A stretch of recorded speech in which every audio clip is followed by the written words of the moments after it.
మనస్సులో పరిశుద్ధంగా జీవించాలని ఉంది, శరీరమేమో పాపము చేస్తుంది. అది చూడాలని ఇష్టం ఉండదు, అది వినాలని ఇష్టం.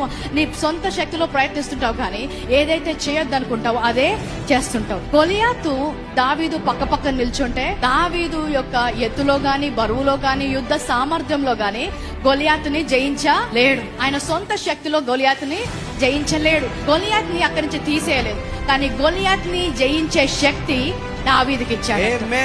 ఈ పాప విషయంలో కూడా అంతే. ఈ పాప విషయంలో కూడా నీ సొంత శక్తితో నీవు గెలవలేవు. ఈ లోకంలో ఆయన పాపాన్ని తొలగించలేదు, కానీ ఆ పాపాన్ని జయించే శక్తి ఆయన కృప ద్వారా మనకు అనుగ్రహిస్తున్నాడు. రోమా 6:14 ఏమంటుందంటే, మీరు కృపకే గాని ధర్మశాస్త్రమునకు లోనైన వారు కారు గనుక పాపము మీ మీద ప్రభుత్వము చేయదు.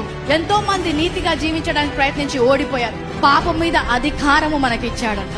అది కృప ద్వారానే సాధ్యం, ధర్మశాస్త్రం ద్వారా సాధ్యము కాదు. ఆ పాపము ప్రభుత్వము చేయలేదంట. కృప మనకిచ్చింది పాపాన్ని జయించడానికి, పాపంలో జీవించడానికి కాదు. చాలా మంది వాక్యము అర్థము కాక కృపా వాక్యము బోధించబడినప్పుడు పాపాన్ని ప్రోత్సహిస్తున్నారు అంటున్నారు. పాపము మమ్మల్ని ఆకర్షించదు, పరిశుద్ధత మమ్మల్ని ఆకర్షిస్తుంది. ఈ లోకము మమ్మల్ని ఆకర్షించదు, పరలోకము మమ్మల్ని ఆకర్షిస్తుంది. హల్లెలూయా.